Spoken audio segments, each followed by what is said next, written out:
benvidos a unha nova entrevista de Atlántico TV. Acompañanos hoxe Jorge Mira. Benvido. Encantado de pisar os terreos de Atlántico Diario, non? Sempre vou ver unha redacción deste estilo, así tan viva, como sempre. Bueno, Jorge Mira, non sei como presentarte, catedrático de electromagnetismo, pero ti pisaches moitos outros terreos, incluso a filoloxía, que por iso estás hoxe aquí. Como remata un licenciado en física especializado en electromagnetismo achegándose ás humanidades? Boa pregunta, é porque a física é algo que estuda o que existe en xeral. E os falantes son puntos que conforman un sistema máis grande. Quero dicir con isto que cando os seres humanos se agrupan, o comportamento colectivo que emerxe é máis predicible do que parece. Malia termos cada un de nós o noso libre albedrío, termos a nosa individualidade, cando nos colectivizamos, aparecen pautas que son bastante estables. E os físicos, polo menos eu, podemos abordar ese tipo de problemas cuantitativamente, como se fose un gas de diferentes partículas. Eu apliquei ese coñecemento para intentar explicar como é a dinámica lingüística de Galicia e de outras comunidades bilingües. E funcionou moi ben, porque esa abstracción que consiste en sacar, en desbotar todas as particularidades que todos temos e intentar adiviñar cal é a parte común que nos une, pois é a clave do éxito para entender moitos comportamentos non só lingüístico, comportamento electoral, comportamento en redes sociais, comportamento ante pandemias, e de aí naceu unha parte da minha investigación que pois me fixo estar en linguas ou estar no comité de expertos da COVID da Xunta de Galicia, ou mesmo estar agora incluso intentando adiviñar como é a dinámica política na brocha gorda, polo menos. No, precisamente sobre ese modelo matemático do que foches un dos autores para estudar a interacción entre idiomas que compiten, como pode ser o galego ou o castelán, quería preguntarche que conclusións así, grosso modo, sacaches dese estudo? Bueno, a conclusión que saquei a primeira é que, o estudo, digamos, permite medir. Primeiro, o estudo basease en detectar ou comprender que a dinámica de dúas linguas depende de dous factores. Primeiro, da cantidad de xente que te rodea.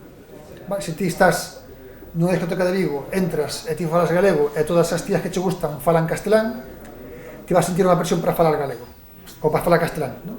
Isto é obvio. Pois está o que é o prestixio da lingua. O prestixio é ese tipo de amalgama de cousas que fan que un falante tenda a ter máis apetencia por falar unha lingua porque ve nela unha proxección social, económica ou que sexa, máis que na outra. Entón, prestixio, cantidade e, sobre todo, unha cousa moi importante que é a distancia que existe entre as linguas. Iso é algo que cambia bastante a dinámica da cuestión. Entón, cando un chega a ese tipo de conclusións, é capaz de reproducir como é o comportamento do sistema. É dicir, se eu son capaz de ver como son no pasado os comportamentos, ver como era a evolución do número de falantes de galego e de castelán no pasado, e son capaz de inventar ou de descubrir unha ferramenta que é a que describe ese proceso, e a partir dese momento teño unha ferramenta que me permite ver como vai ir o futuro desa lingua. Non sei se era a pregunta esta, como era a pregunta? Sí, que conclusións está este? Entón, a conclusión primeiro é que o peso do galego, que é algo que é obvio, non? O peso, o status, o prestixio do galego é máis baixo que o prestixio do castelán. Pero eso máis ou menos xa se sabe, pero cantas veces máis?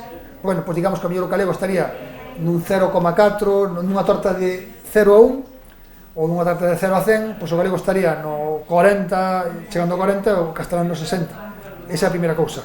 A semellanza que nos hai está entre o 70 e o 80%. E tamén a outra conclusión que tiramos é que evidentemente a curva do galego vai esmorecendo, como tamén é obvio, o que pasa que danos que existen certas marxes nas cales sería posible que a lingua galega non se extinguise por unha banda nun corpo de bilingües moi grandes e por outro lado tamén un corpo de monolingües que se podría dar aguantado, porque moita da xente que estuda isto sempre diso que cando dúas linguas compiten unha con outra, a máis forte acaba matando a máis feble.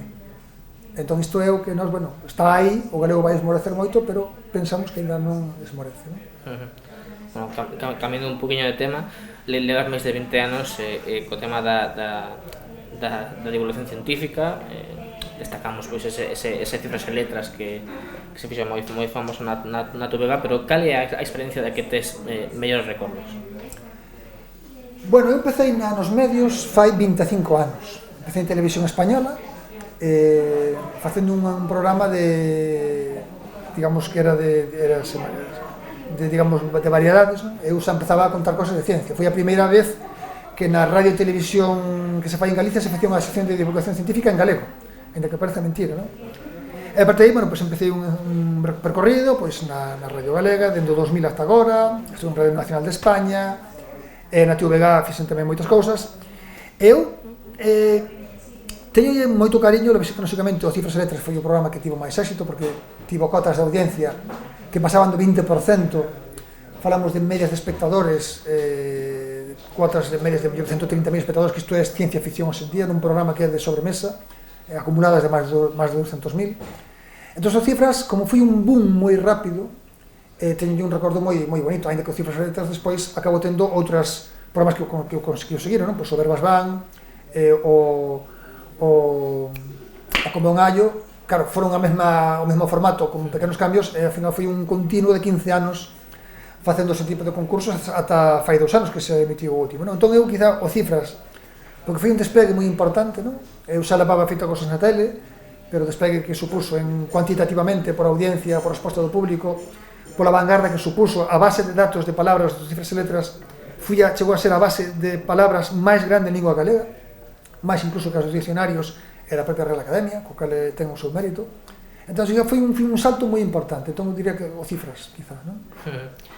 Crees que se aposta o suficiente por la divulgación científica a nivel institucional?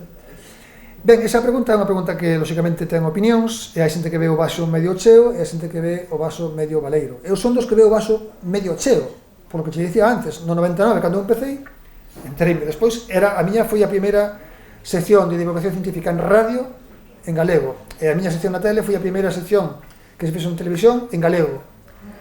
Entón, naquela época non había nada. O sea, estaba os museos científicos coruñeses, a Casa das Ciencias na Coruña, nada máis, pero depois non había nada prácticamente. Entón, do que había cando eu empecé, que non son tan bello, hai 25 anos, ao que hai agora, cambiou moitísimo.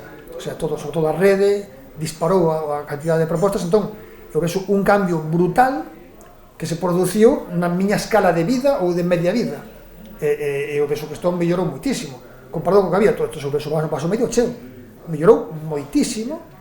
Que se podría apostar máis? Sí, pero estás apostando ben. O sea, como teño un foco amplo, penso, e vexo ese foco, e vexo o que había, vexo o que hai, entón, para min a valoración é moi positiva do traballo que se fixo, do avance que se fixo. Galicia está moi ben posicionada en divulgación científica. Hai moitísimas figuras moi importantes. Se un mira as actividades de divulgación que se fan per cápita, tendo en conta o noso volume, Galicia é das comunidades autónomas do Estado español con máis actividade de divulgación científica. Bueno, buscando un pouco na tua actividade estes máis de 20 anos, vin que fixeches un estudo, un comentario, un apunte sobre a temperatura do ceo e o inferno basándose en textos da Biblia. Como remataches facendo isto? Sí, bueno, isto foi, de feito, a miña entrada no audiovisual foi por iso, non? Por mor dese artigo. Ese artigo é un artigo que evidentemente é un artigo de coña, pero naquela época, estamos falando do ano 98, xa empezaban a verse os primeiros toques destas cosas que vemos agora, por exemplo, nos Estados Unidos, que esta dereita republicana integrista que ten un acervo religioso moi profundo, casi fundamentalista. Isto hoxe en día está na orden do día, porque se ve na propia dinámica norteamericana, pero daquela empezaban xa os albores. No ano aquel, en Kansas, no estado de Kansas, gañou un goberno destes republicanos que sería despois o Tea Party, esta facción, que directamente interpretaban a Biblia ao pé da letra. Entón, esta xente dicía que isto da teoría de evolución, cuidado, que a mellor non era verdade, porque na Biblia pon que nacemos de Adán e Eva. E o gobernador do estado de Kansas puxeron unha normativa en riba da mesa que iba a prohibir ou iba a facer que nos estudos de secundaria se falase da teoría de evolución, bueno, como algo que pode ser, pero tamén está a Biblia que tamén nos di como naciu. Entón, claro, a comunidade científica empezou a alucinar.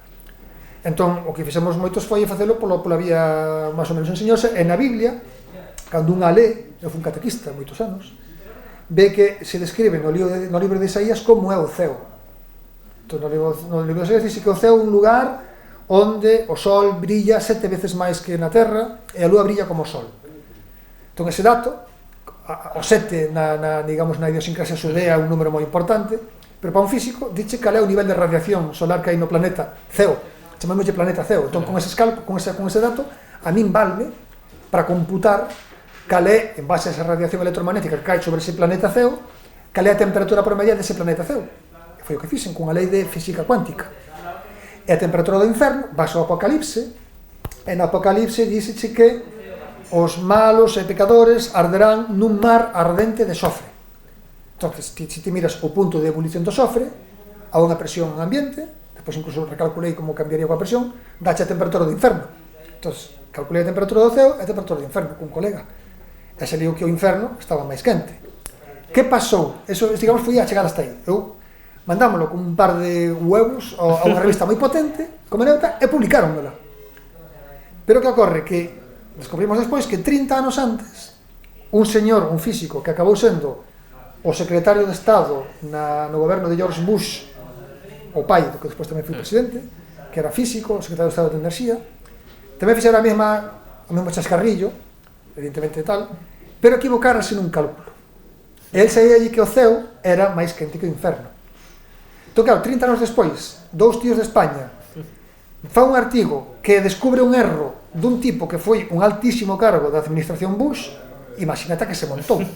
Salimos na revista Time, salimos no New Yorker, salimos, hasta me chamou unha señora dun periódico de Canadá, salimos en portada, saltou a Europa, Der Spiegel en Alemania, que é o semanario máis potente que hai en Alemania, Sunday Times, o sea, empezou a salir nun montón de medios, curiosamente, anglosaxóns. Empezou en Estados Unidos o ruido, Canadá, despois saltou a Reino Unido, Alemania, e depois chegou a España. Foi unha cousa moi simpática, pero claro, para España, hombre, depois tivo a súa coña, pero claro, sobre todo en Estados Unidos, tiña o rollo de creacionismo, esa crítica ácida bastante enseñosa, voume meter a flor, pero depois andou con a aliciente de meterse co señor este que se chamaba Alan Bromley, esa foi la acabose, non?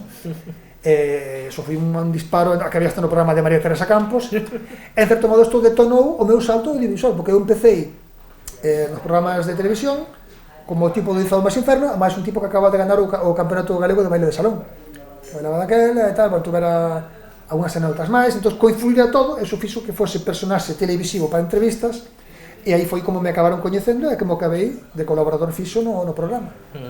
E logo, moitos anos despois, acabache como experto no goberno para o cambio horario, tamén unhas preguntas típicas, pois así, brevemente, cales foron as conclusións dese informe? Hai que manter o cambio horario ou non? Sí, primeiro un pequeno preámbulo, entrei nesa comisión, porque, como che dixen antes, a miña investigación, unha parte da miña investigación derivouse ao estudo da colectividade humana, do comportamento humano, e, polo tanto, o tema horario é un tema que afecta a colectividade humana. Entón, hai que facer estatísticas de uso de tempo por población, entón, digamos que aí encaixa perfectamente a miña visión. A miña conclusión foi, absolutamente contundente. Hai que seguir mantendo o estatus actual. Temos que seguir co noso fuso horario actual e temos que seguir facendo o cambio estacional de hora 2 veces ao ano. O cambio estacional de hora hai que facelo porque vivimos nun país, nunha latitude, na cal hai estacións. O cambio estacional de hora non se fai en zonas nas cales non hai estacións. Nos países nos que hai estacións hai que facer o cambio estacional de hora. Por qué? Porque a variación entre o día e a noite cambia moito ao longo do ano porque temos estacións. A altura de Vigo cambia como 6 horas e media cada 6 meses. E o fuso horario, que sei que é un tema moi sensible, o fuso horario non podemos cambiarlo porque o fuso horario é unha referencia que temos integrada no noso cerebro. É como se un pon a temperatura en Celsius e a febre son 38 grados e medio en temperatura Celsius, é un tipo en Nova York mide en Fahrenheit, mide con outra escala e ali 100 graus son febre. É un número, o fenómeno é o mesmo, o tempo é o mesmo. O que cambia o fuso é a escala que un usa para medir. Entón non cabe facer ningún tipo de interpretación de se hai escala correcta ou incorrecta, porque non hai ninguna escala incorrecta. A escala correcta é aquela que é plenamente coñecida e plenamente admitida pola comunidade que está usando. España leva 80 anos co seu marca de referencia horaria actual. E non ten ningún problema, a xente recoñece perfectamente cando fai as cousas. O mediodía, cando un vai sentar aquí, pois son as 2:00. En Italia, eu fixen a miña posta que en Roma é as 12, máis ou menos, e non hai ningún problema. A xente, cando un compara o ritmo de italianos e o ritmo de españois, que foi unha cosa que puse na comisión, non hai ningún tipo de desfase. Hai moito fake co tema horario. Isto de que estamos desplazados, como aquí en Vigo estamos cerca de Portugal, porque non temos a mesma hora que os portugueses? Non, porque os portugueses teñen a súa referencia, están habituados a súa referencia. Galicia ten a súa referencia, está acostumado a súa referencia. Os galegos saben cando teñen que facer as cousas, os portugueses tamén. No caso portugués hai un detalle xa máis secundario, que é un país máis estreito. España é un país máis amplio, entón, digamos que o efecto balear tira máis de nós, un pouco dos horarios, cousa que non ocorre en Portugal, que é un país moi estreito. Pero hai que ter moito cuidado, porque hai moito fake co tema de que hai un desfase solar, mentira. Os galegos fan as cousas, o ritmo que teñen de aproveitamento da súa vida con respecto ao sol é o mesmo que teñen os italianos.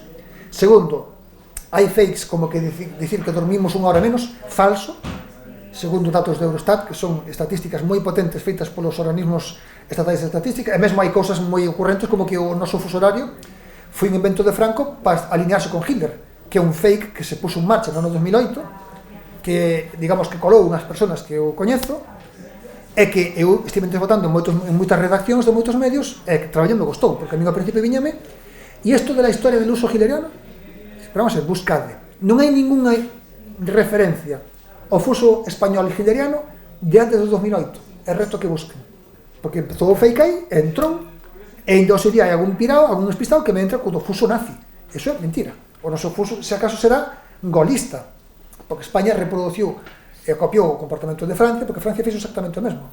Despois da Guerra Mundial, quedouse con ese fuso. Iba a cambiarse, non se cambiou. Franco, no boletín do ano 40, dixo que non se cambiou. De feito, se fora un fuso hitleriano, sería o fuso dos perdedores. Non ten moita lógica. Francia fixo o mesmo, Bélxica fixo o mesmo, Países Baixos fixo o mesmo, España fixo o mesmo. Non hai ningún tipo de cousa hitleriana, o sea, non flipemos con este tema. Bueno, pois aí queda, que eu tamén o creía, que consta. Bueno, imos rematando xa un par de preguntiñas máis. Ti és membro de Mensa, desta asociación de persoas con altas capacidades. Crees que fallan as ferramentas pedagóxicas para detectar e integrar aos nenos con altas capacidades? Ese é un problema que eu na asociación se fala bastante. Eu non tive un problema nunca, digamos, a mí sempre me foi moi ben na miña vida académica, dende que empecé de pequeno, saltei no parvulito sabendo ler. Polo que vexo, e polo que se di en algúns dos foros aos que pertenzo, pois hai algún tipo de problema, non? E agora, digamos que hai moitas maneiras de dispersar a atención do alumno, non?